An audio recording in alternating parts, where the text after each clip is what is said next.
तो मैं आपको ये बोल रहा हूँ कि ये Q is equal to MC delta T जो है, ये जो है ये तो आप क्लास 10th में ही कर लेते हैं, क्लास 10th में ही कर लेते हैं। तो Q is equal to MC delta T, ये मास हो गया, C जो है वो स्पेसिफिक हीट कैपेसिटी होगी, डेल्टा T हो गया डिफरेंस इन टेम्परेचर। अच्छा, क्लास 10th में अगर आपने अच्छी तरह न्यूमेरिकल्स किए हुए हैं तो आपको ये भी याद होगा कि डेल्टा T क्योंकि डिफरेंस इन टेम्परेचर है, तो ये डेल्टा C ये डिग्री सेल्सियस भी हो सकता है और केल्विन भी हो सकता है। दोस्तों मेरी बात समझ आई? Yes sir. रेहान जी आपको नहीं समझ आया? समझा सर। अगर T1 30 डिग्री सेल्सियस है और T2 जो है वो 50 डिग्री सेल्सियस है, तो डिफरेंस इन टेम्परेचर जो है वो 20 डिग्री सेल्सियस भी ले सकते हैं और 20 केल्विन भी ले सकते हैं। हुसैन मेरी बात समझे? Yes sir. क्योंकि एनीवेज अगर आप इसको केल्विन में भी चेंज करते हो दोस्तों, तो इसमें 273 ऐड करोगे ना, ये देखो 30 में 273 ऐड करोगे और 50 में भी 273 ऐड करोगे। जब डिफरेंस लोगे तो ये ऐसे करोगे ना, डिफरेंस लोगे T2 dash minus T1 dash, dash मतलब केल्विन में ले रहा हूँ, तो ये तो 273 कैंसिल हो जाएगा और फिर से 20 केल्विन आ जाएगा। नहीं समझ में आया? Yes sir. तो समझ लो। तो इसीलिए मैं आपको बोल रहा हूँ कि जो डिफरेंस इन टेम्परेचर है इस फॉर्मूले में, डिफरेंस इन टेम्परेचर चाहे डिग्री सेल्सियस में ले लीजिए चाहे केल्विन में ले लीजिए, एक ही बात है। इसलिए जो स्पेसिफिक हीट कैपेसिटी है, स्पेसिफिक हीट कैपेसिटी, इसके जो यूनिट्स हैं वो जूल पर केजी केल्विन या जूल पर केजी डिग्री सेल्सियस आप लिख सकते हैं। नहीं समझ में आया दोस्तों? तो समझा सर। इसको मैं डिनोट कर रहा हूँ स्मॉल सी से, छोटे सी से। अब जैसे हमने ये किया, इसको थोड़ा 5 kg आयरन पीस लिया, इसकी स्पेसिफिक हीट आयरन की आपको दी जाएगी और आपको बोला जाएगा यार इसको 10 डिग्री सेल्सियस को हीट कर दो इसको, तो आपसे पूछा जाएगा कि बेटा कितनी जूल एनर्जी चाहिए। नहीं समझ में आया दोस्तों? तो समझ। ओके, अब थोड़ी सी मेरी बात समझो। ये जो आयरन का 5 किलो का पीस था यार, अब ये 5 किलो के पीस को अगर मैं इसके मोलर मास से डिवाइड कर दूं, मेरी बात समझ आई नहीं आई? तो समझ।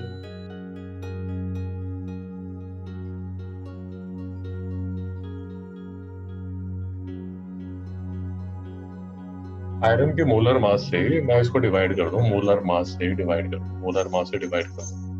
तो ये number of moles of iron बन जाएगा। दोस्तों नहीं समझ में आया? Yes sir. तो समझ। ये जो n यहाँ पर लिखा हुआ है ये number of moles of iron है, क्योंकि यहाँ पर आपने मोल्स चलाने शुरू कर दिए,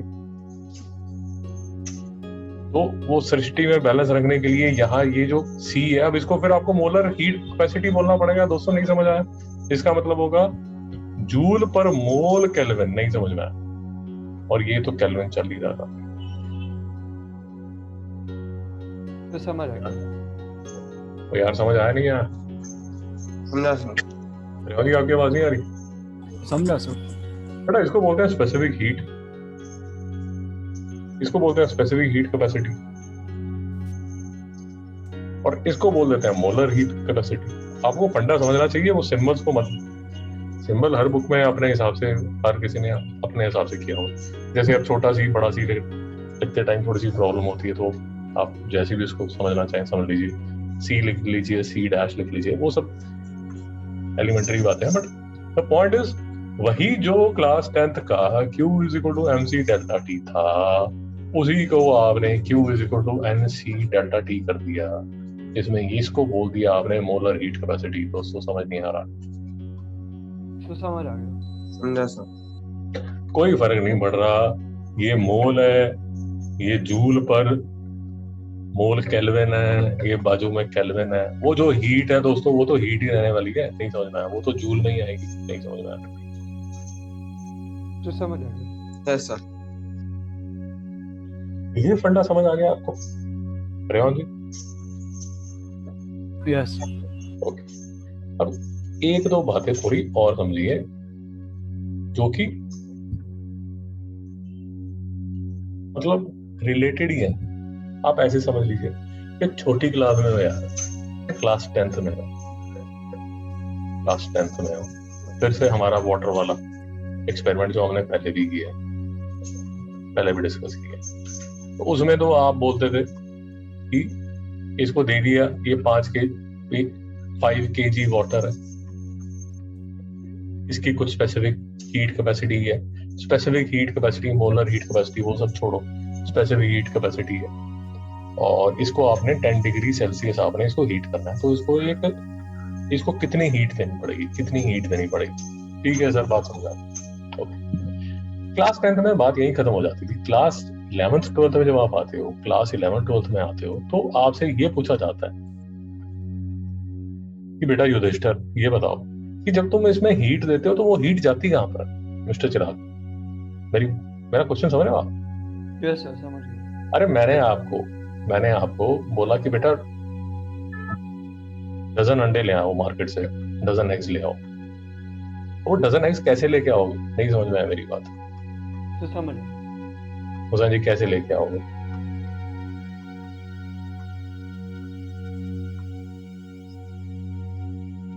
सर चल के या तो मैं क्वेश्चन एक्चुअली मॉडिफाई कर रहा हूँ, मैं क्वेश्चन लूज रखा हुआ है। किस में लेकर आओगे? मुझे ये पूछना चाहिए, कैसे नहीं बोलना चाहिए, किस में लेकर आओगे? तो बैग में तो एक पॉलिथीन में लेके आओगे, ठीक है। फॉर सम रीजन पॉलिथीन नहीं है तो कैसे लेके आओगे? सब पॉकेट में रख के। आपने जल्दी जम मार दी पॉकेट में। शायद कोई न्यूज़पेपर बोल देता, आप लेट अस अज्यूम न्यूज़पेपर भी नहीं है, बट आना तो हम यही पॉकेट में जाना चाहते हैं। अब वो जो पॉकेट है हुसैन, बात सिर्फ ये चल रही है कि आपके पास पिछले 3-4 लेक्चर से सेम ही बात चल रही है। सिर्फ जो क्वेश्चन पूछा जा रहा है वो ये पूछा जा रहा है कि ये अगर आपकी शर्ट है और ये आपकी पतलून है, ये है आपकी पैंट, काफी खुले खुले कपड़े डालते हो आप, ठीक है। बात सिर्फ ये चल रही है दादा कि वो जो अंडे हैं वो कहाँ डालोगे? आप बोलते हो सर मेरे पास एक पॉकेट यहाँ है, एक पॉकेट यहाँ है, एक पॉकेट यहाँ है, एक पॉकेट यहाँ है, और पीछे भी मेरे पास यहाँ पर एक पॉकेट है, और यहाँ पीछे भी ये पॉकेट मेरी पीछे है। तो सर मैं एक अंडा यहाँ डाल लूंगा, एक यहाँ डाल लूंगा, एक यहाँ डाल लूंगा, एक यहाँ डाल लूंगा, एक यहाँ डाल लूंगा, एक यहाँ डाल लूंगा। तो ये जो कंसेप्ट है कि जो आपने हीट दी है वो डालोगे कहां पर? जो हीट आपने दी है, आपको स्क्रीन दिख रही है ना सबको? Yes yes sir. इसमें पढ़ भी ना रहा हूँ, मुझे लगा स्क्रीन ना दिखे। तो बात वही चल रही है दोस्तों कि क्लास 10th में जो आप हीट देख के चुप हो जाते थे, अब 11th 12th में आप जूम इन करके देखना चाहते हो कि यार वो हीट गई ना, तो वो हीट कहाँ गई उसको समझाने के लिए पिछले 3-4 लेक्चरों से हम जद्दोजहद कर रहे हैं कि वो अब जो वाटर है वो बना तो यार ऐसे मॉलिक्यूल से है, तो हीट जा तो मॉलिक्यूल को ही रही है। अगर मॉलिक्यूल को ही जा रही है तो यही डिस्कशन चल रही है। ये बॉन्ड है यार, ऐसे मत समझना ये डबल बॉन्ड है। मैं ऐसे फोटो बना देता हूँ, ऐसे बना देता हूँ। फाइनली जो हीट है वो तो यही ले रहा है, H2O मॉलिक्यूल ले रहा है। दोस्तों समझ आया? यस। अच्छा, एक चीज और आपको क्लास 8th 9th 10th में समझा दी थी उन्होंने, वो ये समझा दी थी कि बेटा जब हीट करोगे तो जो मॉलिक्यूल की जो स्पीड है वो इधर उधर जाने की इंक्रीज हो जाती है। दोस्तों नहीं समझ में आया? तो समझ आ गया। ये तो 9th 10th में करा देते हैं। रेवान जी कभी ना कभी तो पढ़ा होगा, सोए होगे तब भी पढ़ा होगा कि सर हीट देते हो तो जो मॉलिक्यूल्स हैं उनकी जो टू फ्रो मोशन है वो इंक्रीज होनी शुरू हो जाती है। हुसैन जी समझ आ रहा है? यस। ओके, अब फाइनली एक चीज और सिर्फ आपको ये बोली जाती है कि सर ऐसा है कि हाँ उसकी मॉलिक्यूल्स की जो स्पीड है वो तो इधर उधर भागते हैं, बट ऐसा है सर इसके पास ना कुछ और पॉकेट्स भी हैं जो आपको बताई नहीं गई हैं। वो जो पॉकेट्स हैं वो कैसी पॉकेट्स हैं? वो पॉकेट्स ऐसी हैं कि सर ये जो मॉलिक्यूल है, ऐसे मान लीजिए ये तो ऐसे ट्विस्ट एंड टर्न भी कर सकता है। नहीं समझ में आया दोस्तों? यस। या आप ये बोल दिया कि यार ये जो बॉन्ड है ना, आपको पता है ये बॉन्ड तो वाइब्रेट भी करता है। दोस्तों नहीं समझ में आया? तो समझ आ गया। अरे यार आप छोटे बच्चे को देखो, कभी छोटे बच्चे को, सारे 8 ईयर या 6 ईयर के बच्चे को देखो, फिर आप किसी 16 ईयर को देखो या आप किसी 60 ईयर को देखो, इनकी बॉडी लैंग्वेज कभी देखना, ऑब्जर्व करना। 6-7 साल के बच्चे जो हैं वो इधर उधर हमेशा भागते ही रहते हैं, उनको पता नहीं भाग के क्या मजा आता है। चलो 16 साल के बच्चे उतना तो नहीं भागते, बट वो हिलते ज्यादा है compare to a 60 year old. मेरी बात नहीं समझ आती। Yes. अभी ऑब्जर्व कीजिए, छोटे बच्चे मतलब हमेशा इधर उधर भागते रहते हैं। आप उनको बोलोगे ना कि वहां जा, तो वो भाग के जाएगा हमेशा। एंड यू विल बी, कभी ऑब्जर्व कीजिए वो हमेशा भागता क्यों? सिर्फ इसलिए भागता है क्योंकि एनर्जी ज्यादा है। By the time you are 16, आप अपनी खुद की बॉडी लैंग्वेज या कभी किसी ग्रुप को देखिए, 14-15 साल के जो आपका ग्रुप है उसको कभी दूर से देखिए, उनकी जो हैंड मूवमेंट होगी, जो लेग मूवमेंट होगी, वो बहुत ज्यादा होगी। Now just have a look at 60 year old man, 70 year old man, या छोटी सी बात देख लीजिए यार, 16-17 साल के जो लौंडे लबाटे होते हैं वो हमेशा खड़े होकर बातें कर रहे होते हैं। 60-70 साल की बातें हम जो लोग बातें कर रहे होते हैं यूजुअली बैठ के कर रहे होते हैं। मेरी बात समझे? Yes, sir. जो फर्क आ रहा है वो सिर्फ एनर्जी का आ रहा है, और वो एनर्जी बेसिकली ये पॉकेट है। और ये जो पॉकेट है, ये जो हम लास्ट लेक्चर से काफी बार बात कर चुके हैं, ये जो पॉकेट है इसको बोलते हैं डिग्रीज ऑफ फ्रीडम। दोस्तों समझ आया? Yes sir. नहीं समझ Yes, आया? sir. जी सर। तो एक फंडा हमने यहाँ से शुरू किया था दोस्तों, स्पेसिफिक हीट, मोलर हीट के बारे में। फिर हम डिग्रीज ऑफ फ्रीडम पे एक फटाफट हमने डिस्कशन कर ली। एक तीसरा फंडा भी जो मैं आपको बताना चाहता हूँ वो ये बताना चाहता हूँ कि देखिए, अब ये जो आपने हीट भी दी थी, वो चाहे मोलर है यार, वो स्पेसिफिक है, गोली मारो, वो कोई इतना एलिमेंट्री चीज है, वो इतनी मैटर नहीं करती। व्हाट मैटर्स इज कि वो जो आप हीट दे रहे हो वो किस फेज को दे रहे हो, किस फेज को दे रहे हो। क्या आप सॉलिड लिक्विड फेज को दे रहे हो या आप गैस फेज को दे रहे हो? मेरी बात नहीं समझ आ रही दोस्तों? समझ आ रही। नहीं समझ आ रही, मैं आपको समझाने की कोशिश करता हूँ। देखिए, दो जैसे फीलिंग लेवल पे आप उसको समझेंगे तो ज्यादा समझ आएगा। अगर उसको टेक्निकल होके समझने की कोशिश करोगे समझ नहीं आएगा, बहुत देर तक समझ नहीं आएगा। तो फीलिंग लेवल पे ये बिल्ला पूरा घर बर्बाद कर दे।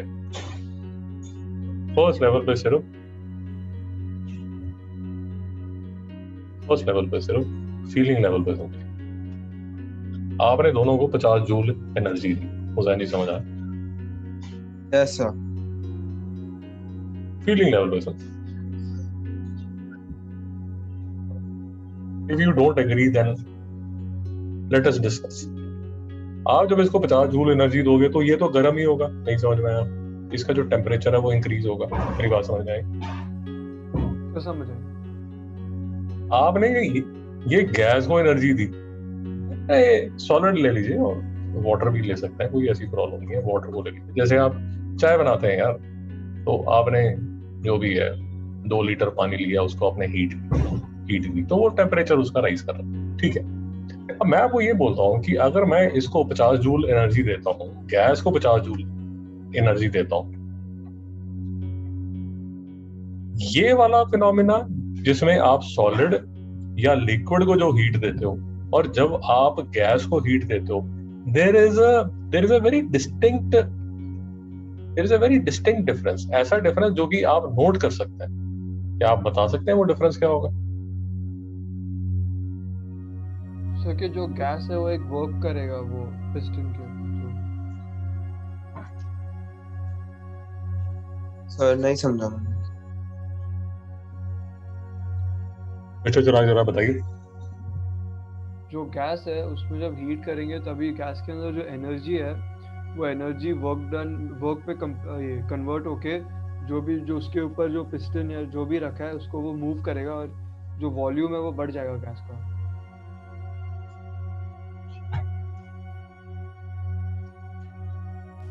Yes, sir.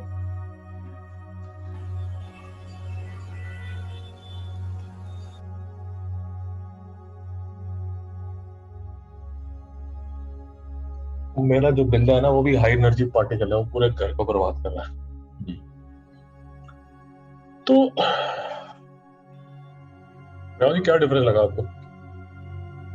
सर एक्चुअली वो गैस का वॉल्यूम कैसे बढ़ता है वो वाला पार्ट नहीं समझा उससे। आपको ये चिराग समझाएगा ना, चिराग आप बताइए। क्योंकि जो जब गैस हीट होता है तो अब गैस के बीच में जो गैस के पार्टिकल्स के बीच में जो स्पेस है वो इंक्रीज हो जाता है, उसकी वजह से जो गैस है एक्सपैंड होता है, इसलिए उसका वॉल्यूम बढ़ जाता है। ओके बस सर समझा। यार ये आपका वो है, हॉट एयर बलून है रेहान जी, हॉट एयर बलून है। देखा ही होगा आपने, डिस्कवरी चैनल वगैरह पे डॉक्यूमेंट्रीज आती हैं, उसमें कभी देखा होगा ऐसे एक टोकरी होती है और टोकरी के अंदर एक फ्लेम चलती है, नहीं समझ में आया? Yes sir. यार देखा नहीं देखा? नहीं Yes, देखा? देखा। ज्यादा सोच है, I'm sorry, यस सर देखा। हुसैन जी आपने भी देखा? यस सर देखा। तो कभी भी डॉक्यूमेंट्रीज देखी होंगी, नहीं देखा मैं आपको इस पे कोई ये भेज दूंगा, यूट्यूब पर लिंक भेज दूंगा। उसमें कभी देखिए यार, वो जब वो ऐसे कोई प्रतियोगिता स्टार्ट होती है ना, तो उसमें ऐसे बास्केट होती है, वो बास्केट के अंदर एक फ्लेम होती है, फ्लेम को चालू कर देते हैं। जब फ्लेम को चालू कर देते हैं तो धीरे धीरे हमारा ये जो पूरा पैराशूट है ऐसा मतलब मस्त बढ़िया एकदम पैराशूट बन जाता है, और गोरे जो हैं वो बढ़िया इसके अंदर वैलेंटाइन डे बनाने आकाश की सैर करते हैं। नहीं समझ में आया? तो समझ आया। अरे देखा ही होगा यार, कभी पैसा पूसा होगा तो हो सकता है आप भी हनीमून में अफ्रीका जाएं तो। कौन सा एक बड़ी फेमस वो है, माइग्रेशन करते हैं एनिमल्स, क्या बोलते हैं उसको, चिराग जी कुछ पता है आपको? बस ही मारा, यस सर। बस ही मारा यस सर। शायद, हाँ वही है ना, वही है ना शायद। तो बढ़िया मतलब एकदम पैराशूट में सैर कराता है। हुसैन जी समझा? Yes sir. तो रियान जी, द इशू इज कि ये पूरा फिनोमेना सिर्फ इस चीज से बेस्ड है कि जो गैस है वो हीट करने में, मतलब आप ऐसे मान के चलिए कंपेयर टू सॉलिड या लिक्विड बड़ा अब्सर्ड सा बिहेव करती है। नहीं समझ में आपकी बात? जी सर समझा। रियान जी एक फीलिंग लेवल पे समझने की कोशिश कीजिए, मैं जब सॉलिड या लिक्विड को गैस करता हूँ वो इतना एक्सपैंड नहीं करता, जो गैस है वो मतलब पागलों की तरह एक्सपैंड करती है। नहीं समझ? यस सर समझा। हुसैन जी समझ आया नहीं है? समझा सर। कंपेयर टू आप ऐसे ले लीजिए हुसैन, अभी भी समझ नहीं आया तो ऐसे ले लीजिए कि आपने जब बलून चालू किया था ना, बलून चालू करने से पहले let us assume, just to have a figure, let us assume कि इसमें 10 kg गैस थी, ठीक है? मेरी बात समझ आई? Yes sir. मैं सिर्फ फिगर्स पकड़ रहा हूँ यार, रैंडम फिगर्स पकड़ रहा हूँ यहाँ, क्योंकि हमें तो वॉल्यूम चाहिए ना, तो हमें केजी नहीं चाहिए, हमें लीटर चाहिए। इसमें 10 लीटर गैस थी। आप जब इसको हीट करना शुरू करोगे तो इसका जो वॉल्यूम है वो एकदम 1000 लीटर्स हो जाता है। नहीं समझ में आया? समझा sir. Compare this with compare this with a 10 decimeter cube iron piece. नहीं समझ में आया? भाई लॉजिक पकड़ पा रहे हैं? नहीं पकड़ पा रहे? तो समझ आ रहा है। नहीं समझ आ रहा क्या? अरे अरे हाँ जी, नहीं समझ में आ रहा? समझा sir. So the basic point that I am trying to make is कि अगर आप सेम वॉल्यूम्स, ये देखिए, same volume of solid liquid gas लोगे ना, गैस को जब आप हीट करते हो उसका जो वॉल्यूम है वो मैनीफोल्ड इंक्रीज होता है। नहीं समझ में आया? पागलों की तरह इंक्रीज होता है। नहीं समझ में आया मेरी बात? तो समझ आया।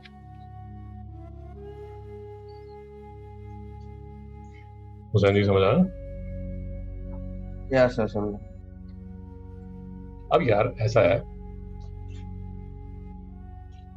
मान लीजिए, ऐसे मान लीजिए कि ये मेरे घर पे 2 जानवर है और दोनों को मैं दिन का 500 ग्राम खाना देता हूँ। मेरी बात समझ? Yes sir. तो मेरे पास एक जानवर है जो 2 year old डॉग है, मेरे पास दूसरा जो जानवर है वो 2 month किटन है। मेरी बात समझ आई? मेरी बात समझ आई? Yes sir. एक्चुअली मैं थोड़ा सा एक एग्जांपल मुझे मॉडिफाई करना पड़ेगा, ऐसे मान लीजिए, क्योंकि किटन तो उतना नहीं खाएगा। किटन तो खाएगा इतना 250 ग्राम दे दीजिए, चलिए, just for the sake of it. वो जो 2 साल का कुत्ता है, 2.5 साल का जो कुत्ता है, वो जो खाना खाता है वो ठीक है, 2 बार वॉक के लिए जाता है, थोड़ा सा घर पे खेल लेता है, बट सारा दिन सोता ही है। मेरी बात समझ आई? हाँ सर। और ये 2 महीने का किटन है, वो 250 ग्राम खा के ही मतलब 4 चीजें तोड़ चुका है अभी तक। नहीं समझ में आया यस सर। कैसे कैसे तोड़ चुका है। कभी इस पे चढ़ जाता है, कभी उस पे चढ़ जाता है। वो इतनी सी एनर्जी का तो उसका जो आउटपुट है वो जबरदस्त है। नहीं समझ में आया? यस कम कम एनर्जी ले रहा है, बट उसका जो आउटकम है वो बहुत जबरदस्त है।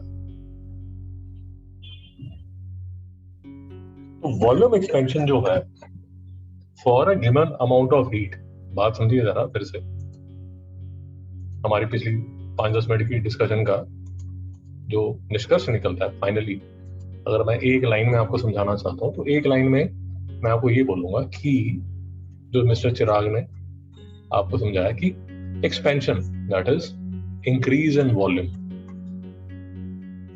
For a given amount of heat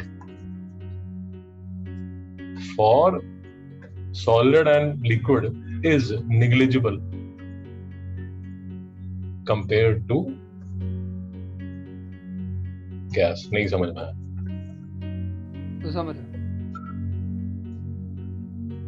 तो ये जो हीट है, जब आप सॉलिड या लिक्विड को दोगे तो वो तो mc डेल्टा टी करेगी। mc डेल्टा टी मतलब वो तो उसका जो हीट है उसको ही, मतलब जो टेम्परेचर जो है उसी को इंक्रीज करने की कोशिश करेगी। बट अगर वही हीट आप गैस को देने की कोशिश करोगे तो वो टेम्परेचर भी रेज करेगी और साथ में एक्सपेंशन भी करेगी। नहीं समझ में आया? Yes sir. अरे वाली बात समझ में आई नहीं है? जी सर। जब वो एक्सपेंशन करेगी बेसिकली वर्क करेगी। नहीं समझ में आया? तो समझ। अरे हाँ जी, ये आपने बलून लिया था जो कि ऐसे मतलब एकदम मरा सा पड़ा हुआ था, फिर जब इतना बड़ा ये जो बलून है ऐसे इसने बड़ी रॉयल शेप ले ली, तो इसने जो वर्क किया अगेंस्ट प्रेशर, कौन सा प्रेशर? एटमॉस्फेरिक प्रेशर काम किया ना उसने, तभी तो यूं बढ़िया उसने एकदम बलून की तरह बढ़िया शेप ले ली। नहीं समझ में आया उसे? समझा सर। और इसको बोलते हैं वर्क ऑफ एक्सपेंशन। नहीं समझ में आया? तो समझ।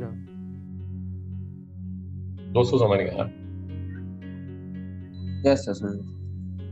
यार? आप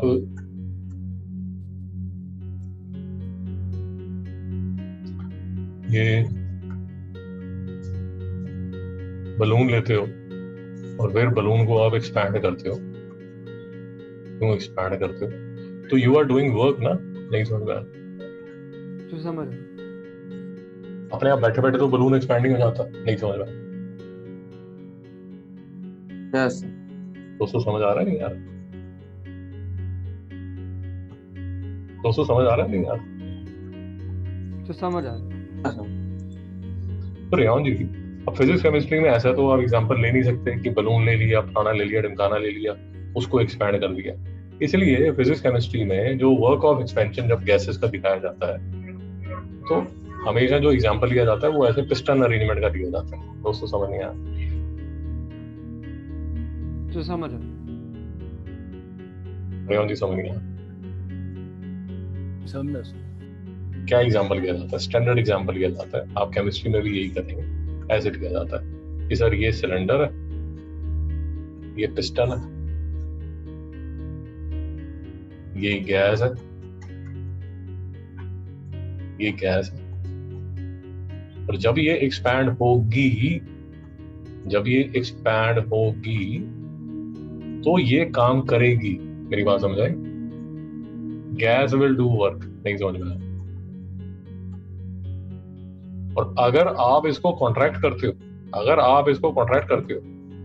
तो work has to be done on the gas. भाई ग्रामर समझ आ रही है नहीं आ रही? तो समझ आ रही है।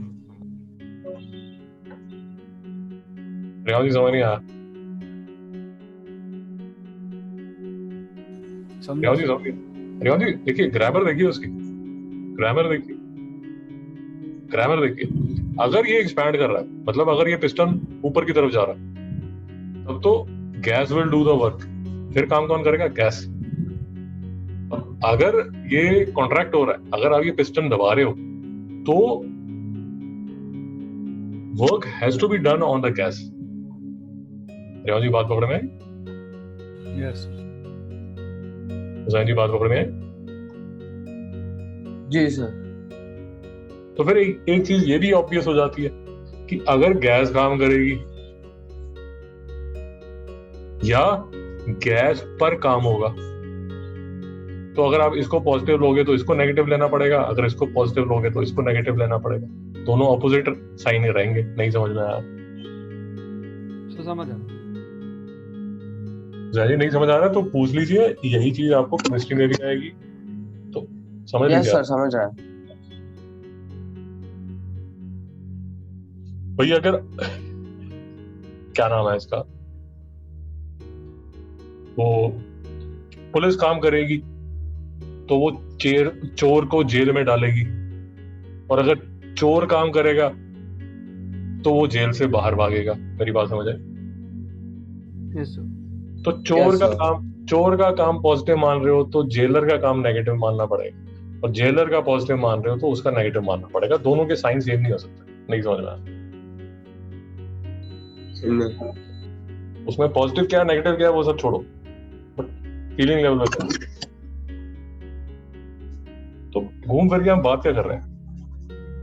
घूम फिर के बात ये हो रही है, जब तीसरा कंसेप्ट हम समझने की कोशिश कर रहे हैं। तीसरा कंसेप्ट दोस्तों ये समझने की कोशिश कर रहे हैं कि अगर ये पिस्टन है, इसके अंदर गैस है, अगर आपने इसको नीचे से हीट किया, ऑफ कोर्स ये गैस हीट होगी, ऐसा नहीं है उसका टेम्परेचर इंक्रीज नहीं होगा। नहीं समझ में? बट वो इस पिस्टन को एक्सपैंड करने की भी क्षमता रखती है। नहीं समझ में आया? यस सर, समझ। तो क्षमता रखती है। अगर आपने इसको यहां वेल्ड कर दिया तो एक्सपेंशन नहीं होगी, फिर सारा टेम्परेचर इंक्रीज होगा। नहीं समझ में आया? तो समझ रहा हूँ। Rehan ji doubt? No sir, no doubt. ये देखिए, ये 250 ग्राम 250 ग्राम जो आपने खाना दिया किटन को, अब वो जो खाना है वो दो काम कर रहा है। क्या क्या कर रहा है? एक तो उसका मेटाबॉलिज्म चला रहा है, मतलब उसकी जो लाइफ प्रोसेसेस है उसको चला रहा है। मेरी बात समझ आई? और दूसरा वो वर्क कर रहा है, इधर उधर उछल कूद कर रहा है, चीजें तोड़ रहा है। मेरी बात समझ आई? Yes sir. यस। ये 500 ग्राम खाना जो मेरा डॉगी खा रहा है वो क्या कर रहा है? एक तो लाइफ प्रोसेसेस चला रहा है, वॉक कर रहा है, और थोड़ा स्लीप तो लाइफ प्रोसेसेस में आ जाएगी, वॉक कर रहा है। और तीसरा, क्योंकि इतना भाग दौड़ करता ही है तो साले का वेट इंक्रीज हो रहा है। नहीं समझ में आया? तो समझ रहा। हाँ सर। घर में जो हमने जानवर पाला हुआ है ओवरवेट है, क्योंकि खाना खाता है, लाइफ प्रोसेसेस चला रहा है, एक्सरसाइज कम करता है, और वेट इंक्रीज हो रहा है।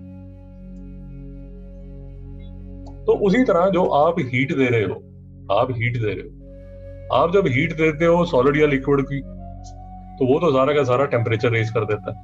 बट वही हीट जब देते हो आप गैस को, तो गैस के पास दो ऑप्शन होती है, वो टेम्परेचर भी इंक्रीज कर देता है, और क्या नाम है इसका, वर्क भी कर देता है। नहीं समझ में आया? समझ रहा। कौन सा वर्क? देखो ये भी समझने की कोशिश करो, कौन सा वर्क? एक्सपेंशन वर्क नहीं समझ में आया दोस्तों, समझ नहीं आया? समझा सर, समझा। क्योंकि यार वर्क करने के भी अलग अलग तरीके हैं ना। जैसे अब आपका ये है, टॉर्च में जो सेल डाला हुआ है, टॉर्च में आपने सेल डाला हुआ है, ये सेल वर्क तो ये भी करता है, बट ये जो वर्क करता है उसको क्या आप क्या बोल देते हो? Electrical work. नहीं समझ में आया दोस्तों? नहीं समझ समझा। में? उसी तरह आपको केमिस्ट्री में कराएंगे, चिराग जी ने ऑलरेडी कर लिया होगा, होशियार लड़के, तो उसमें उन्होंने भी कराया होगा ऐसे, क्या बोलते हैं उसको चिराग जी आप? Galvanic cell, yes sir, voltage sir. जिसमें यहाँ पर ये डाल देते हो, फिर बीच में एक बल्ब लगा देते हो तो वो बल्ब जलना शुरू हो जाता है। ये जो वर्क है इसको बोलते हैं केमिकल वर्क। नहीं समझ में आया? तो समझ यस सर। ये जो वर्क हो रहा है ये कौन सा हो रहा है? ये मैकेनिकल वर्क हो रहा है, मैकेनिकल वर्क हो रहा है, एक्सपेंशन वर्क हो रहा है। रेवान जी समझ नहीं आ रहा बिल्कुल? समझा सर। यार वर्क करने के भी अलग अलग स्टाइल है। इलेक्ट्रिकल वर्क हो सकता है, केमिकल वर्क हो सकता है।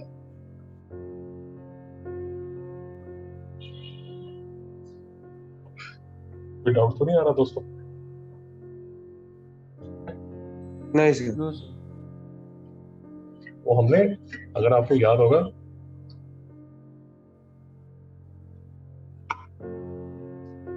चलिए छोड़िए, यही समझ लेंगे, ठीक है छोड़िए। तो कौन सा काम हो रहा है इस टाइम? जो काम हो रहा है वो हो रहा है मैकेनिकल वर्क। समझा? Yes sir. ये दोस्तों कोई डाउट तो नहीं? नहीं सर। आपने इंटीग्रेशन की है, थोड़ी बहुत समझ है? Yes sir. चिराग जी आपको तो है, उदय जी यस आप, सर, थोड़ा बहुत। रेवान जी आपको है? रेवान जी डरने की जरूरत नहीं है, मैं सिर्फ ये सिंबल लिखा है, समझ आ रहा है ठीक है, नहीं आया तो भी ठीक है। तो ये जो वर्क डन है इसको लिखा जाता है pressure into change in volume. Revan ji समझ आया? Yes sir, yes. नहीं भी समझ आया चलेगा यार, कोई प्रॉब्लम नहीं है, बट सिर्फ यूनिट्स देख लो, उसके यूनिट्स देख लो। वर्क के यूनिट्स होते हैं जूल, प्रेशर के यूनिट होते हैं force per unit area into volume. ये जो वॉल्यूम है, ये वॉल्यूम और एरिया जब डिवाइड होंगे तो बन जाएगा फोर्स इनटू लेंथ। तो फोर्स इनटू डिस्टेंस जो होता है वो क्या होता है? जूल। नहीं समझ में आया? Yes sir. जी समझ आ रहा है, या घोड़ा गधा बन गया और गधा बंदर बन गया और बंदर हुआ? नहीं नहीं सर, समझ गया। तो मैं आपको सिर्फ यूनिट एनालिसिस बता रहा हूँ कि हाँ एक्चुअल में दोनों की यूनिट सेम है। चिराग जी बात ठीक है? Yes sir. तो ये जो आप एक्सपेंशन वर्क करते हो, जो गैस के साथ वर्क करते हो, उसकी डेफिनेशन है पीडीवी। ये इसको बोलते हैं इंटीग्रल का साइन है। नहीं समझ आ रहा तो भी चलेगा, कोई इतनी खाए वाली बात नहीं। तो मतलब क्या हुआ? मतलब ये हुआ कि सर ऐसा है, फिर से एक रिकैप कर लीजिए, फिर से एक रिकैप कर लीजिए कि हम कौन से कंसेप्ट्स की बात कर रहे हैं। पहले हमने वो जो कंसेप्ट पकड़ा वो पकड़ा स्पेसिफिक हीट कैपेसिटी और मोलर हीट कैपेसिटी का। तो पहला वो फंडा हमने वो समझ लिया, वो तो सिंपल सा फंडा, ठीक। दूसरा जो हमने फंडा समझा वो ये समझा कि सर जो आप हीट देते हो, जो आप हीट देते हो, वो जो जिस मॉलिक्यूल को दोगे वो मॉलिक्यूल किसी पॉकेट में तो डालेगा। और मॉलिक्यूल्स के बाद हमने ये समझा कि अलग अलग पॉकेट्स होती हैं, जो हम डिटेल में डिग्रीज ऑफ फ्रीडम 2 लेक्चर्स में कर चुके हैं। बट कंसेप्ट यही है कि जो आप हीट दे रहे हो वो मॉलिक्यूल जिस पॉकेट में डालेगा या उसके पास कितनी पॉकेट्स हैं उसको बोलते हैं, वो पॉकेट को बोलते हैं डिग्री ऑफ फ्रीडम। दूसरा कंसेप्ट ये है।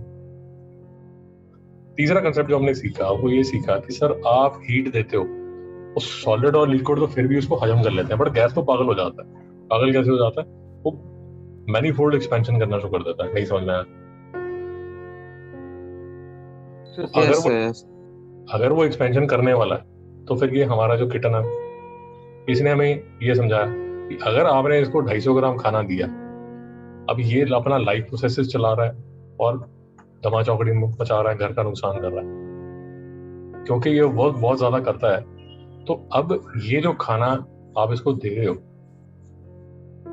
जो खाना आप दे रहे हो, लाइव प्रोसेस चलाने के लिए लेट अस अज्यूम 100 ग्राम यूज कर रहा है, बाकी का जो खाना है वो 150 ग्राम तो यहाँ वो घर का नुकसान करने में, भागा दौड़ी में वेस्ट कर रहा है। नहीं समझ में आया? वेस्ट कर रहा है, जो जैसा भी आप समझे, मेरी बात समझ आएगी आपको? Yes sir. और फिर हमने ये समझा कि सर ये जो वर्क किया जाता है, जो कैसे जो काम करती हैं, जो वर्क डन करती हैं, उसके लिए जो सबसे अच्छा उसको जो थ्योरेटिकली समझा जाता है वो समझा जाता है इस पिस्टन से। और उसका जो हिस्टोरिकल सिग्निफिकेंस है वो ये है कि सारा का सारा जो थर्मोडायनेमिक्स है वो किसके लिए बना है? वो जब स्टीम इंजन स्टडी किए जा रहे थे उनके लिए, उसके लिए बना। नहीं समझ में आया दोस्तों? समझा सर। मुझे याद एग्जैक्ट डेट याद नहीं है, अगर मैं गलत बोलूं तो आपको चेक करना पड़ेगा। 1700 के आसपास, 1700 के आसपास स्टीम इंजन बने। जब स्टीम इंजन बने तो आपने किया क्या? बेसिकली आपने स्टीम ली और स्टीम से आपने पिस्टन चलाया। नहीं समझ में आया? सर समझ आया। Yes sir. फिर आपकी इंडस्ट्रियल रेवोल्यूशन आ गई। जब इंडस्ट्रियल रेवोल्यूशन आ गई तो आपने क्या किया? आपने पेट्रोल लिया या डीजल लिया, पेट्रोल को जला दिया। तो पेट्रोल का जो एक्सप्लोजन है उससे आप पिस्टन चला रहे हो। नहीं समझ में आया? समझा तो सर। अरे आपकी कार में, जब आपकी कार चल रही है तो उसमें कांस्टेंट पेट्रोल और डीजल या डीजल के एक्सप्लोजन ही तो हो रहे हैं। नहीं समझ में आया? हाँ फाइनली वो एक्सप्लोजन जो है वही तो उस पिस्टन को आगे पीछे कर रहे हैं, जिससे आपका व्हील चल रहा है। रेहान जी, बात पकड़ में आ रही है नहीं आ रही? जी सर। तो पूरा जो थर्मोडायनेमिक्स जो है वो सब्जेक्ट बना ही स्टीम इंजन्स के लिए। और उसके बाद इंडस्ट्रियल रेवोल्यूशन में जो आपके इंजन्स बने, जो पेट्रोल इंजन्स बने, जो डीजल इंजन बने, जो फ्यूल इंजन्स बने, उसको स्टडी करने के लिए थर्मोडायनेमिक्स यूजफुल हुई। और क्योंकि ये स्टीम इंजन्स और जितने भी इंजन्स है उसमें फाइनली वो पिस्टन है, यहाँ पर एक्सप्लोजन होगा। उसका बेसिक कंसेप्ट तो यही है ना, यहाँ एक्सप्लोजन होगा और ये जो पिस्टन है इसको आगे किया जाएगा, जो फ्यूल एनर्जी है उसको मैकेनिकल एनर्जी में कन्वर्ट किया जाएगा। दोस्तों समझ में आया नहीं है? सर समझ आया।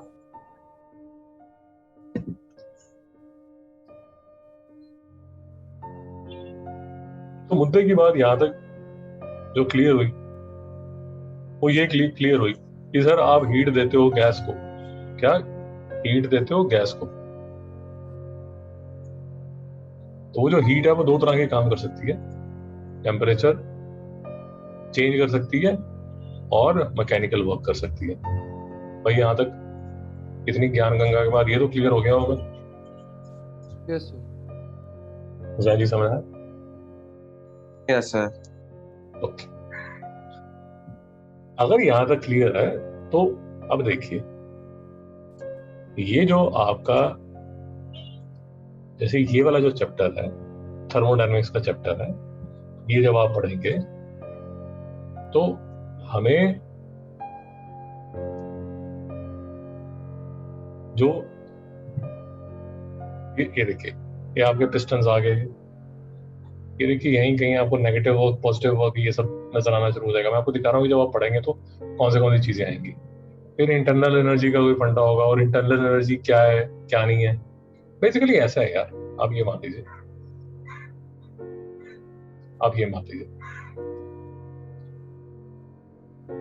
हमने बेसिकली ये जो डिस्कशन की है, 15 मिनट की डिस्कशन की है, वो इस फॉर्मूले तक आने तक की डिस्कशन की है। अब इसका मतलब क्या हुआ? इसका मतलब ये हुआ दोस्तों कि जितनी हीट आप दे रहे हैं, हीट नहीं बोलता मैं इसको, एनर्जी बोलता हूं, जितनी एनर्जी आप दे रहे हैं वो एनर्जी दो चीजें कर सकती है। क्या क्या? या तो उससे वर्क करा लीजिए या उससे टेम्परेचर रेज करा लीजिए।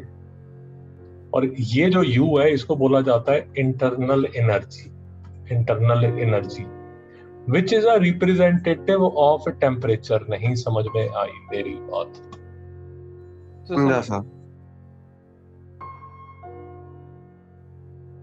रेहान जी समझ नहीं आया? समझा सर। ये जो सिंबल है यू का, जिसको बोला जाता है इंटरनल एनर्जी, वो जो इंटरनल एनर्जी है वो रिप्रेजेंटेटिव किसका है? टेम्परेचर का रिप्रेजेंटेटिव है। अगर किसी चीज का टेम्परेचर ज्यादा है तो उसकी इंटरनल एनर्जी ज्यादा है, अगर उसका टेम्परेचर कम है तो उसकी इंटरनल एनर्जी कम है। तो उसको समझ नहीं आया? समझ आया सर। तो हिंदी में मतलब ये हुआ कि जितनी आपने एनर्जी दी वो एनर्जी के दो टुकड़े हो गए, एक ने टेम्परेचर रेज किया, दूसरे ने काम किया। नहीं समझ में आया? तो समझ आया। समझा सर। वो जो काम का सिंबल जो हमने मैंने एक सिंबल गलत लिख दिया, मैं वो सिंबल ठीक कर देता हूँ। हाँ, मुझे ये इंटीग्रल नहीं लगाना चाहिए, मुझे DWPDV करना चाहिए और फिर W को मुझे करना चाहिए इंटीग्रल ऑफ W = PDV। वो थोड़ी सी गलती है, उसको माफ कीजिए। मेरी बात समझ? Yes sir. आपको अगर आपको इंटीग्रेशन नहीं आ रही तो ये सब तामझाम बिल्कुल ही समझ नहीं आएगा। आई थिंक चिराग को समझ आ गया होगा। आपको अभी आपकी इंटीग्रेशन शुरू हो जाएगी जब 12th में आप करोगे, मैथ्स में शुरू हो जाएगी। ये थोड़ा सा फिजिक्स में ये प्रॉब्लम हो जाती है, सिंबल पहले आ जाते हैं और फिजिक्स में तो पहले दिन से ये सब सिंबल आने शुरू हो जाते हैं। तो अगर आपको याद होगा हुसैन, हमने लास्ट ईयर काफी टाइम इस पे लगाया था, डिफरेंशिएशन इंटीग्रेशन को, याद है? हाँ सर।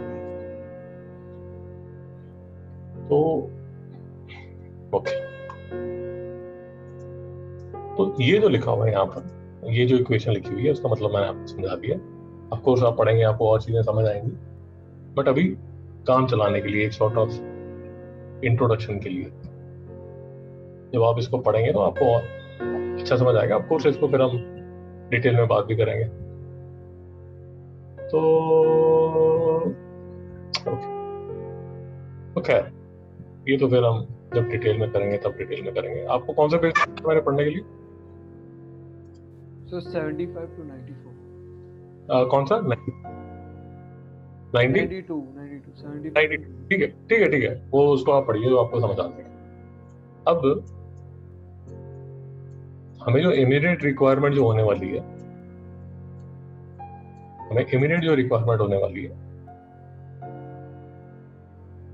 ये देखिए, ये हम डिग्रीज ऑफ फ्रीडम के आसपास घूम रहे हैं। हमें जो इमीडिएट रिक्वायरमेंट होने वाली है वो ये स्पेसिफिक हीट कैपेसिटी, और ये जो रिलेशनशिप यहाँ लिखा हुआ CP - CV = R, ये इमीडिएट रिक्वायरमेंट होने वाली है। ऑफ कोर्स अब ये नेक्स्ट टाइम होगा, बट कुछ एक दो चीजें और हैं जो मैं आपको CP CV, ये जो छोटी छोटी चीजें हैं, ये मैं आपको समझा देता हूँ। 2 मिनट दीजिए बस।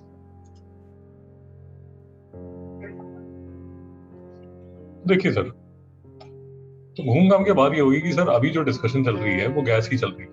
ये बात क्लियर है? मेरी बात समझ आए? Yes sir. हुसैन जी, बात समझ आए? Yes sir. गैस की क्यों चल रही है? क्योंकि हम देखना चाहते हैं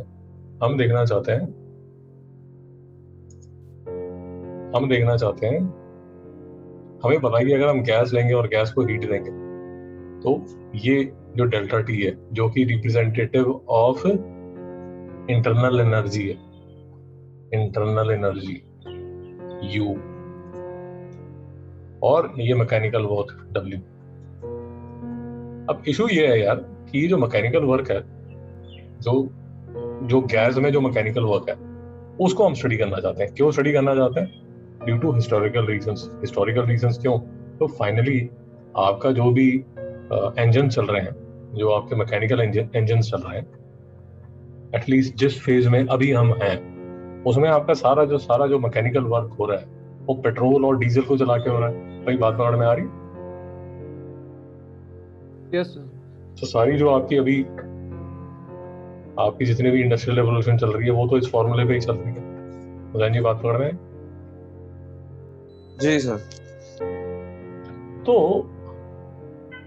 जो हमारी ये पिस्टन में पड़ी गैस है, अब इसके साथ क्या है? इसके साथ 2 केसेस बन जाते हैं। आप समझ आ रहा है? खुद समझ आएंगे। 2 केसेस बन जाते हैं। कुछ समझ आ रहा है, 2 मिनट में समझ आएंगे और अपने आप ही समझ आएंगे, मुझे कुछ समझाने की जरूरत नहीं पड़ेगी। देखिए 2 केसेस ले लीजिए, आप ही आंसर देंगे, आप ही आंसर देंगे। देखिए यार, मैंने इसको यहाँ से मैं हीट दे रहा हूँ, इसको एनर्जी दे रहा हूँ इसको, ठीक है, और मैंने इसको बोल के रखा हुआ है कि तू प्रेशर इंक्रीज नहीं कर सकती। नहीं समझ में आया, मैंने यहाँ वेल्डिंग की हुई है, मेरी बात समझ? Yes sir. मैंने 100 जूल एनर्जी दी। केस 1, जितनी एनर्जी दोगे, मैंने आपको ये बोला हुआ है कि एनर्जी के 2 काम हो सकता है, एक तो टेम्परेचर रेज कर सकती है और दूसरा वर्क कर सकती है। दोस्तों बात समझ आ रही? Yes sir. हुसैन जी बात समझ आ रही? जी सर। और ये जो वर्क है वो डिपेंड किस पे करता है? वो है multiple of is a multiple of pressure into change in volume। नहीं समझ में आया? सर समझ आया। हुसैन जी बात समझ आए? Yes sir. एक केस में आपने इसको वेल्ड करके रखा हुआ है, यहां से आपने इसको वेल्ड कर दिया। केस 2 में कोई वेल्डिंग नहीं है, आप इसको फिर से 100 जूल एनर्जी दे रहे हो। गैस सेम है, मतलब जो क्वांटिटी ऑफ गैस है वो सेम है, उसकी चिंता मत कीजिए। मान लीजिए 1 मोल है दोनों, ये भी 1 मोल है और ये भी 1 मोल है। अब दूसरे केस में जब आपने 100 जूल ऑफ एनर्जी दी, 100 जूल ऑफ एनर्जी दी, वो 100 जूल ऑफ एनर्जी जो है फिर से 2 काम कर सकती है, डेल्टा टी कर सकती है और वर्क कर सकती है। फर्स्ट केस में अगर आपको मेरी बात समझ आ रही है, अगर अभी तक का लॉजिक समझ आ रहा है, फर्स्ट केस में क्योंकि आपने इसको यहाँ वेल्ड करके रखा हुआ है तो गैस एक्सपैंड ही नहीं कर पा रही। जब गैस एक्सपैंड ही नहीं कर पा रही तो वो क्या करेगी? नहीं समझ में आया मेरी बात? सर समझ आया। हुसैन जी नहीं समझ में आया? समझा। अब मेरा सिंपल क्वेश्चन आपसे ये है हुसैन आप आंसर दीजिए जरा। 100 जूल ऑफ एनर्जी आपने दी और यहां पर भी 100 जूल ऑफ एनर्जी दी। ये 100 जूल ऑफ एनर्जी जो है ये वर्क नहीं कर सकती। क्यों? क्योंकि आपने यहाँ वेल्ड कर दिया। यस। बट ये जो 100 जूल ऑफ एनर्जी है वो वर्क भी कर सकती है क्योंकि यहाँ पर वेल्डिंग नहीं है। तो टेम्परेचर राइज ज्यादा कहां पर होगा? सर जहाँ पे पूरा वेल्डेड है। क्यों?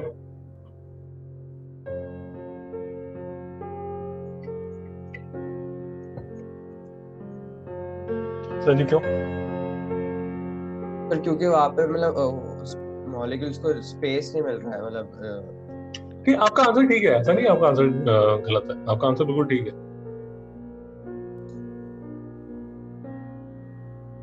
मिस्टर चिराग, तो क्योंकि वो केस 1 में जो वर्क नहीं कर सकता, तो जो भी वो वर्क नहीं कर सकती।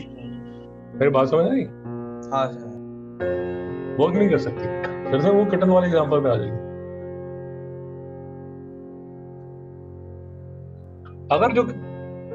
अगर मुझे किटन से सिर्फ लाइव प्रोसेसेस कराने हैं, मैं नहीं चाहता वो इधर उधर दौड़े, तो मैं जो उसका खाना है वो कम कर दूंगा, 100 ग्राम कर दूंगा। मेरी बात नहीं समझ रही? यस। जिससे उसके सिर्फ लाइव प्रोसेसेस चलेंगे, वो भागना दौड़ना बंद कर देगा, बेचारा एक साइड में चुप करके बैठा रहेगा। नहीं समझ में आया? तो समझ आया। अब जैसे इसका मैंने, ये हमारा जो डॉग है जो वेट गेन कर रहा है 500 ग्राम खा के, मुझे इसका वेट को कम करना है तो मैं इसको डाइट कम कर देता हूँ, 400 ग्राम कर देता हूँ। अब मैं इसका ये वॉक वगैरह भी कराने नहीं चाहता बिल्कुल ही इसको, मैं 300 ग्राम पे सिर्फ इसके लाइव प्रोसेसेस चलाना चाहता हूँ। नहीं समझ में आया? तो समझ आया। हुसैन जी समझ नहीं आया? समझा सर। रेवान जी समझ नहीं आया? समझा। अच्छा, अब थोड़ा सा और दिमाग पे जोर डालिए, सिर्फ एक जो फाइनल हमारा मुद्दा जो फंसा हुआ है सर उसकी बात चल रही है, ताकि नेक्स्ट टाइम से लेक्चर यहाँ से स्टार्ट कर सके। देखिए ये केस में आपने जो वॉल्यूम है वो कांस्टेंट रखा हुआ है, नहीं समझ में आया? समझ आया। ये केस में आपने कुछ ऐसा अरेंजमेंट करके रखा हुआ है कि इसमें जो प्रेशर है, क्योंकि साथ साथ आप उसको एक्सपैंड भी करते जा रहे हैं, मतलब जो गैस है वो उसको आपने फ्रीडम दी हुई है कि बेटा तुम परेशान मत हो ना, जब भी तुम्हारा एक्सपैंड करने का दिल करे तुम एक्सपैंड कर देना, और इस हिसाब से तुम एक्सपैंड कर लेना बेटा कि तुम्हारा जो प्रेशर है वो कोई भी प्रेशर आप मान लीजिए, लेट अस अज्यूम 10 पास्कल्स, तुम्हारा जो प्रेशर है वो 10 पास्कल रहे हमेशा। नहीं समझ में आया मेरी बात? तो समझ आया। हुसैन जी समझ नहीं आया? समझा सर। तो इस केस में जो प्रेशर है वो कांस्टेंट है। नहीं समझ में आया मेरी बात? रेवान जी समझ नहीं आ रहा? समझा सर। पहले वाले केस में आपने वॉल्यूम कांस्टेंट रखा हुआ है। कैसे? क्योंकि आपने इसको साइड से वेल्ड किया हुआ है ना, पिस्टन तो हिल ही नहीं रहा। दूसरे केस में आपने ऐसा अरेंजमेंट बना के रखा हुआ है कि जो प्रेशर है वो कांस्टेंट रहे 10 पास्कल। क्यों? नीचे से आप हीट तो दे रहे हो, जब उसको हीट दे रहे हो बड़ा ऑब्वियस है, एक फीलिंग लेवल पे समझ आता है। अगर आपने उसको एक्सपैंड ना करने दिया तो प्रेशर इंक्रीज होना शुरू हो जाएगा। भैया नहीं समझ में आया? समझा सर। तो समझ आया। यार मुश्किल लग रहा है क्या? नहीं तो सर। समझ अरे यार ये तो कॉमन फिनोमेना है। किचन में अभी जाइए, एक्सपेरिमेंट कर लीजिए, पतीला रख लीजिए पानी का, उसके ऊपर प्लेट रख दीजिए, पानी इतना है, जैसे जैसे उसमें स्टीम आएगी थोड़ी देर बाद आपकी जो प्लेट है वो अपने आप ही ऊपर होनी शुरू हो जाएगी। अगर घर में कभी चावल बनाया तो नोटिस किया होगा। नहीं समझ में आया? प्रेशर इंक्रीज होना शुरू हो जाता है ना दोस्तों, समझ नहीं आया? तो समझ आया। समझा सर। अरे घर में प्रेशर कुकर की सीटी क्यों बचती है यार? नहीं समझ में आया? तो प्रेशर इंक्रीज हो जाता है ना, आप इसको गर्म करते जा रहे हो प्रेशर इंक्रीज होगा।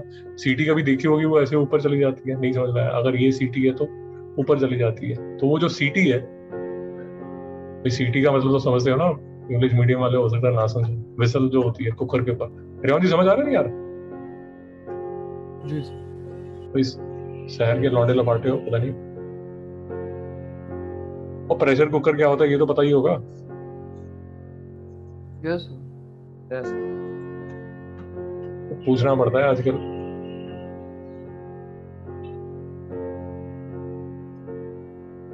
यार ये जो प्रेशर कुकर के ऊपर जो विसल है,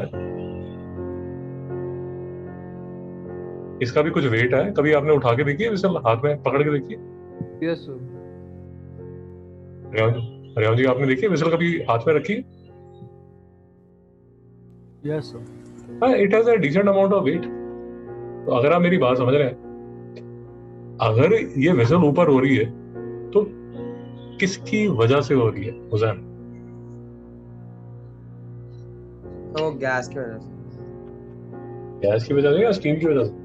स्टीम। तो इस केस में जो स्टीम है वो वर्क कर रही है। नहीं समझ में आया दोस्त? यही मैं पिछले आधे पौने घंटे समझाने की कोशिश कर रहा हूँ। तो आपके घर में जो हर बार जब विजल ऊपर जाती है तो जो स्टीम निकलती है वो काम करती है। नहीं समझ में आया? यस। तो समझ आया। अब आपने इस विसल को अगर बंद कर दिया, वेल्ड कर दिया, इसमें प्रेशर इंक्रीज होना शुरू हो जाएगा, आपका कुकर फट जाएगा। नहीं समझ में आया? तो समझ आया। ध्यान से ना अपने कुकर को देखिए।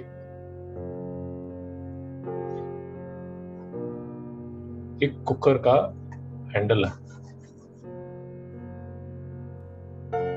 हुसैन जी आपने क्या इसमें अच्छी चीज देखी है कुकर हैंडल में? कभी ऑब्जर्व किया होगा? अरे हाँ जी चिराग जी, मैं साइंस के स्टूडेंट हूँ, कुछ आगे खोल के देखते हो या जरूर किताबें देखते रहते हो? सर हैंडल पे इंसुलेशन रहता है। अच्छा, और क्या देखा? हुसैन जी आपने कोई पेक्यूलियर सी चीज नोट की है? सर मतलब कुकर स्टील का, हैंडल किसी और मटेरियल। शाबाश, ठीक है। और कुछ रेवान आपने? सर वो हैंडल के जो एक एजेस पे ये रहता है rubber. I'm sorry? I'm sir. sorry? I'm sorry? Handle के एज पे रबर रहता है। शाबाश, यहाँ पर वॉल्व रहता है, देखा कभी ध्यान से? Yes sir. वो Yes, वॉल्व sir. किस लिए रहता है? वॉल्व किस लिए रहता है?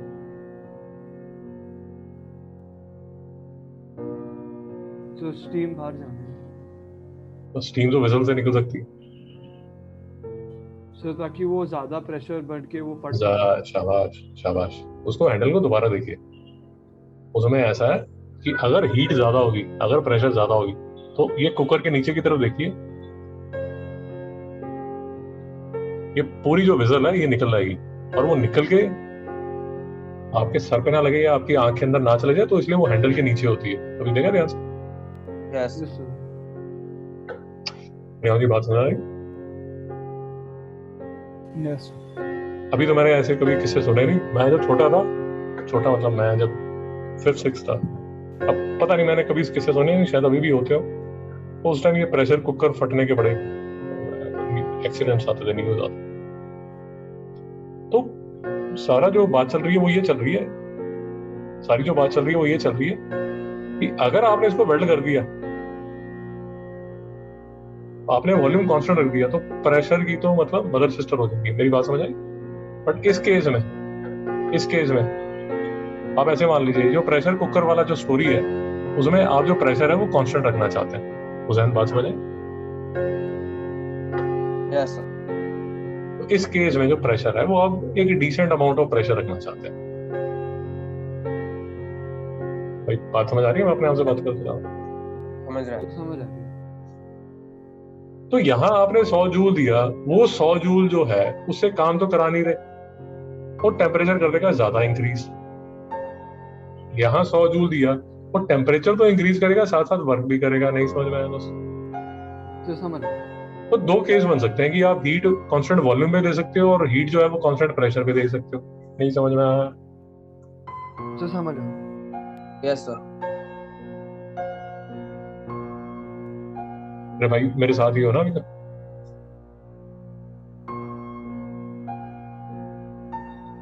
मेरी बात समझ आ रही है नहीं आ रही? Yes, sir. तो समझ आ रही है। तो कहने का मतलब जो हीट है आप कांस्टेंट प्रेशर पे भी दे सकते हो, कांस्टेंट वॉल्यूम पे भी दे सकते हो। कांस्टेंट प्रेशर पे जो हीट दोगे उसका फॉर्मूला भी यही है, और जो वॉल्यूम पे दोगे इसका फॉर्मूला भी ये है। बट सिर्फ ये है कि इस केस में ये वाली जो स्पेसिफिक हीट है उसको सीपी बोल देते हैं, इसको सीवी बोल देते हैं। नहीं समझ में आया दोस्तों? तो समझ आ रही है। क्यों जी समझ नहीं आया? समझा सर। अब पूरी महाभारत खत्म होगी। अब एक सिंपल सी चीज मैं आपसे पूछता हूँ। लेट अस अज्यूम आपको 5 केल्विन टेम्परेचर इंक्रीज करना है। मेरी बात समझ आ गई? 1 मोल ले लो या 1 kg ऑफ अ गैस, कोई भी ले लो। नहीं समझ में आया उसे? समझा सर. सोच समझ के बोलना, जल्दी मत बोलना, सोच समझ के बोलना। क्या लगता है, सीपी सीवी से ज्यादा होगा या सीपी सीवी से कम होगा?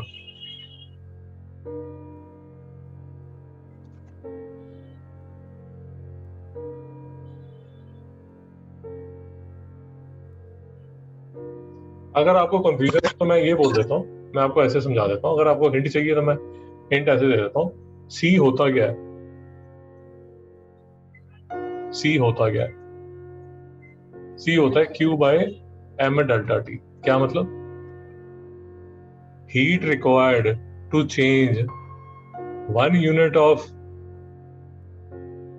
अ मटेरियल बाय 1 केल्विन। मेरी बात समझ में आई? Yes sir. Yes, sir. थोड़ा दिमाग में आइए, बताइए। सर सीवी कम रहेगा। सीवी कम रहेगा? सर सीवी कांस्टेंट वॉल्यूम पे रहेगा। हुसैन जी? सर नहीं समझ आ रहा. ओके, ऐसे देख लीजिए, ये सी की डेफिनेशन है Q upon M delta T। हाँ सर. तो ये डेफिनेशन बोल क्या रही है? हीट रिक्वायर्ड टू चेंज, ऐसे लिख लीजिए, to increase 1 Kelvin of gas by 1 kg। मेरी बात समझ आए? Yes sir.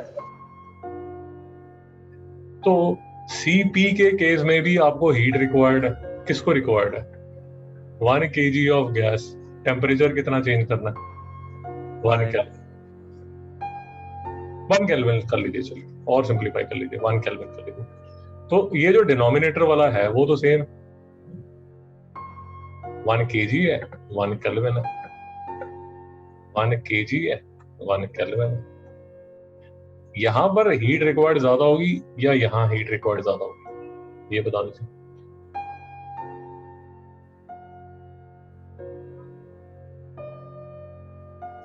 सब पी में ज्यादा होगा। क्यों ज्यादा होगी?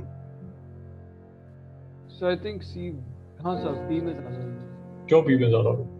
तो क्योंकि क्यूवी में जो भी हीट डालता है वो सीधा टेम्परेचर में जाता है, लेकिन क्यूपी में थोड़ा हीट ये वर्क में भी जाता है।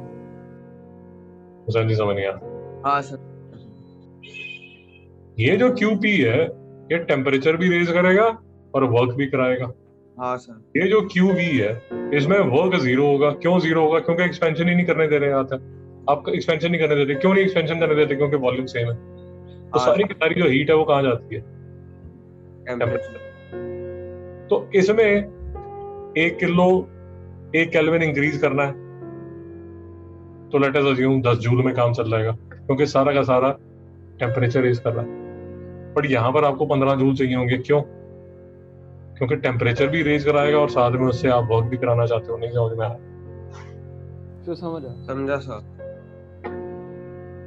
हरियाणा जी बात पकड़ में नहीं आई, थक गए। समझा। तो ये याद रख लीजिए कि CP CV से बड़ा होता है हमेशा।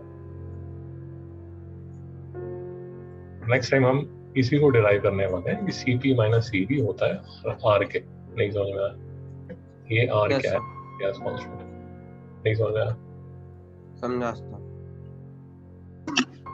उतना लंबा रास्ता जो हमने किया वो 2 वजह से किया। 1 घंटे का जो रास्ता किया वो 2 वजह से किया, एक्चुअली 3 वजह से किया। एक तो नेक्स्ट टाइम ये डिग्रीज ऑफ फ्रीडम आपको सेट करनी पड़ेगी, मतलब degrees of freedom next time खत्म हो जाएगा। दूसरा ये जो स्पेसिफिक हीट कैपेसिटी का इसका डेरिवेशन करना है, ये CP माइनस CV का डेरिवेशन करना है, तो एटलीस्ट ये तो पता होना चाहिए CP CV है क्या। क्योंकि CP CV समझ आएगा तो फिर से वो मोनोएटॉमिक डायटोमिक गैस बीच में डिग्री ऑफ फ्रीडम आएगा और वो रिलेशन बीच में जम मार देगा। एक्चुअली इसके बाद में तभी ये 3.10 को अभी हाथ में ले जाना चाहता, क्योंकि एक मुसीबत खत्म होगी तभी दूसरी शुरू करेंगे। दो मुसीबतें इकट्ठी शुरू कर देंगे तो कुछ भी समझ नहीं आएगा। तो इसलिए हम ये साथ हाथों हाथ ये थर्मोडायनेमिक्स में भी, अगर आपने नोटिस किया हो, हमने एक brief introduction to the first law of thermodynamics भी कर लिया। नहीं समझ में आया? तो समझा।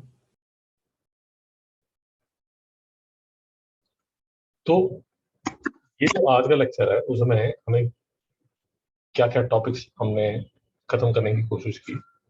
Degree of freedom, CP CV और फर्स्ट लॉ ऑफ थर्मोडायनेमिक्स।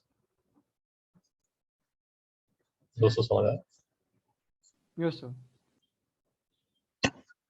वो आपको होमवर्क दिया पहले तो वो कर लीजिए। न्यूमेरिकल्स आपके सॉल्व हो गए हुसैन सारे? हाँ सर 11 to 18। रेवन आपके हो गए? जी सर। सर मेरे को 13th वाला नहीं आ रहा था। करा देंगे, चिंता मत कीजिए। चला जी आपके यस सर। 13 भी हो गया आपका? Yes sir. सर मैंने ऑनलाइन देखा था 13th का आंसर। समझ तो आ गया ना? Yes sir. वो ठीक है, ऑनलाइन देखा ऑफलाइन देखा वो सब छोड़ के समझ तो आ गया। ठीक है अच्छा 13 मैंने सॉल्व नहीं किया हुआ, ठीक है मैं आपको सॉल्व करके भेज दूँ। तो ठीक है फिर मंडे को मिलते हैं 4 बजे। जी सर। ओके।